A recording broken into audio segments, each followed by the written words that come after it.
और रुख करेंगे प्रधानमंत्री नरेंद्र मोदी का, जहां पीएम मोदी ने किया दूसरे इंडिया एनर्जी वीक का उद्घाटन और कई देशों के ऊर्जा मंत्री भी इसमें शामिल हुए। भारत न सिर्फ अपनी जरूरतों को पूरा कर रहा है, बल्कि विश्व के विकास की दिशा भी तय कर रहा है। साथियों, आज भारत अपने यहां 21वीं सदी का आधुनिक इंफ्रास्ट्रक्चर बना रहा है। हम इंफ्रास्ट्रक्चर बिल्डिंग मिशन पर काम कर रहे हैं। इस वित्तीय वर्ष में हम इंफ्रास्ट्रक्चर पर करीब 10 लाख करोड़ रुपए इन्वेस्ट कर रहे हैं।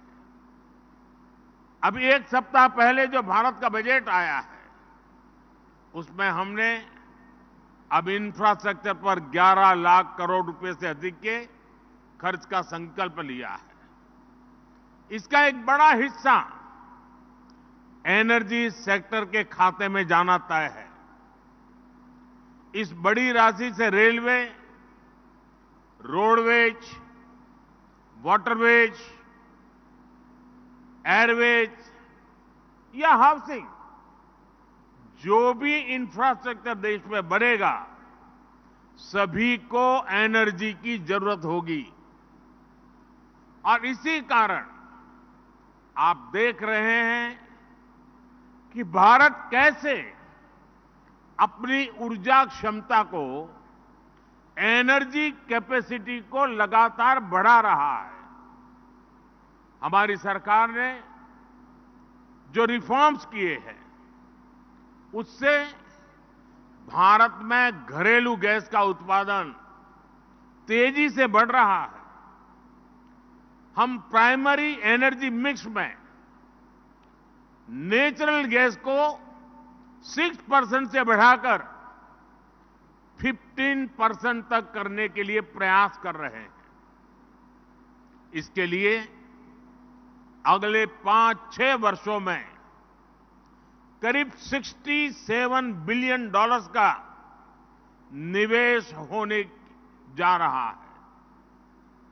हम पहले ही विश्व के सबसे बड़े रिफाइनर में से एक है। आज हमारी रिफाइनिंग कैपेसिटी 254 MMTPA से अधिक हो गई है। हमने 2030 तक भारत की रिफाइनिंग कैपेसिटी को 450 MMTPA तक पहुंचाने का लक्ष्य रखा है। भारत पेट्रोकेमिकल और अन्य फिनिश प्रोडक्ट्स के क्षेत्र में भी एक बड़ा निर्यातक बनकर उभरा है। मैं आपको ऐसे कई और उदाहरण दे सकता हूं, लेकिन इन सारी बातों का मूल ये है कि भारत इस समय एनर्जी पर इतना निवेश कर रहा है जितना पहले कभी नहीं हुआ। और इसलिए आज दुनिया में ऑयल, गैस और एनर्जी सेक्टर से जुड़ा करीब करीब हर लीडर भारत में निवेश करना चाहता है। कितने ही लीडर्स इस समय मेरे सामने बैठे हुए हैं। हम पूरी गर्मजोशी से आपका भी स्वागत करते हैं। साथियों, सर्कुलर इकोनॉमी भारत की प्राचीन परंपरा का हिस्सा रही है। रीयूजिंग का कंसेप्ट भी हमारे जीने के तरीके से जुड़ा हुआ है। और ये बात एनर्जी सेक्टर से भी उतनी ही जुड़ी हुई है। पिछले वर्ष G20 समिट में हमने जिस ग्लोबल बायोफ्यूल्स अलायंस को शुरू किया था, वह हमारी इसी भावना का प्रतीक है। इस अलायंस ने पूरे विश्व की सरकारों, संस्थाओं और इंडस्ट्रीज को एक साथ इकट्ठा कर दिया है। जब से ये अलायंस बना है, इसे व्यापक समर्थन मिल रहा है। बहुत कम समय में ही 22 देश और 12 इंटरनेशनल ऑर्गेनाइजेशन इस अलायंस से जुड़ गए हैं। इससे पूरे विश्व में बायोफ्यूल्स के इस्तेमाल को बढ़ावा मिलेगा। इससे करीब $500 बिलियन की आर्थिक संभावनाओं को बनाने में भी मदद मिलेगी। साथियों, अपने यहां भी भारत ने इस क्षेत्र में बड़ी प्रगति की है। पिछले कुछ वर्षों में भारत में बायोफ्यूल्स का एडॉप्शन तेजी से बढ़ा है। 10 साल पहले हमारे यहां पेट्रोल में इथेनॉल की ब्लेंडिंग 1.5% के आसपास थी। 2023 में ये 12% से अधिक हो गई है। इससे लगभग 42 million metric ton carbon emission घटा है। हम 2025 तक पेट्रोल में 20% इथेनॉल ब्लेंडिंग करने के लक्ष्य पर काम कर रहे हैं।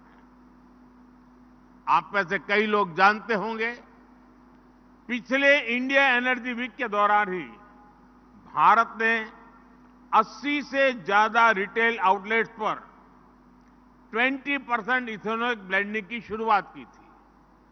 अब हम देश के 9,000 आउटलेट्स पर यही काम कर रहे हैं। साथियों, सरकार का प्रयास ग्रामीण अर्थव्यवस्था को वेस्ट टू वेल्थ मैनेजमेंट के मॉडल पर नई गति देने का भी है। इसके लिए भारत में 5,000 कंप्रेस्ड बायोगैस प्लांट लगाने की दिशा में काम किया जा रहा है। साथियों, विश्व की 17% जनसंख्या वाला देश होने के बाद भी विश्व में भारत का कार्बन एमिशन शेयर सिर्फ 4% है। इसके बाद भी हम अपने एनर्जी मिक्स को और बेहतर करने के लिए पर्यावरण के प्रति संवेदनशील एनर्जी सोर्सेज के विकास पर बल दे रहे हैं। 2070 तक हम नेट जीरो एमिशन का लक्ष्य हासिल करना चाहते हैं। आज Bharat renewable energy installed capacity में विश्व में चौथे स्थान पर है। हमारी इंस्टॉल इलेक्ट्रिसिटी कैपेसिटी, इसका 40% हिस्सा नॉन फॉसिल फ्यूल सोर्सेज से आता है। बीते एक दशक में भारत की सोलर एनर्जी इंस्टॉल्ड कैपेसिटी 20 गुना से ज्यादा बढ़ी है। सौर ऊर्जा से जुड़ने का अभियान भारत में जन आंदोलन बन रहा है। कुछ दिन पहले ही भारत में एक और बड़े मिशन की शुरुआत हुई है। भारत में 1 करोड़ घरों में सोलर रूफटॉप लगाने की योजना को उसका ऐलान किया गया है। इससे हमारे 1 करोड़ परिवार ऊर्जा के क्षेत्र में आत्मनिर्भर होंगे। उनके घरों में जो अतिरिक्त बिजली बनेगी, उसे सीधे ग्रिड तक पहुंचाने की भी व्यवस्था की जा रही है। आप कल्पना कर सकते हैं, भारत जैसे देश में इस योजना का कितना बड़ा असर होने जा रहा है। इससे आपके लिए भी इस पूरी सोलर वैल्यू चेन में निवेश की बहुत बड़ी संभावना बनने वाली है। साथियों, आज भारत ग्रीन हाइड्रोजन के क्षेत्र में भी तेजी से आगे बढ़ रहा है। नेशनल ग्रीन हाइड्रोजन मिशन के कारण भारत जल्द ही हाइड्रोजन प्रोडक्शन और एक्सपोर्ट का केंद्र बनने वाला है। मुझे विश्वास है भारत का ग्रीन एनर्जी सेक्टर इन्वेस्टर्स और इंडस्ट्री दोनों को श्योर शॉर्ट विनर बना सकता है। साथियों, इंडिया एनर्जी वीक का ये आयोजन सिर्फ भारत का आयोजन नहीं है। ये आयोजन India with the world and India for the world इस भावना का प्रतिबिंब है और इसलिए ये मंच आज एनर्जी सेक्टर से जुड़े विचार विमर्श और अनुभवों को साझा करने का मंच बन गया है।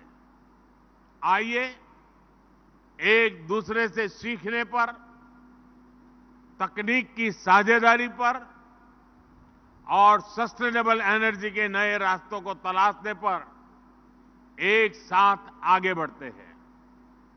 Let us learn from each other, let us collaborate on cutting edge technologies and let us explore avenues for sustainable energy development. हम एक साथ मिलकर एक ऐसा भविष्य बना सकते हैं जो समृद्ध भी हो और जिसमें पर्यावरण का संरक्षण भी हो सके। मुझे विश्वास है कि ये मंच हमारे प्रयासों का प्रतीक बनेगा। एक बार फिर मैं इस आयोजन के लिए आप सभी को बहुत बहुत शुभकामनाएं देता हूं। बहुत बहुत धन्यवाद।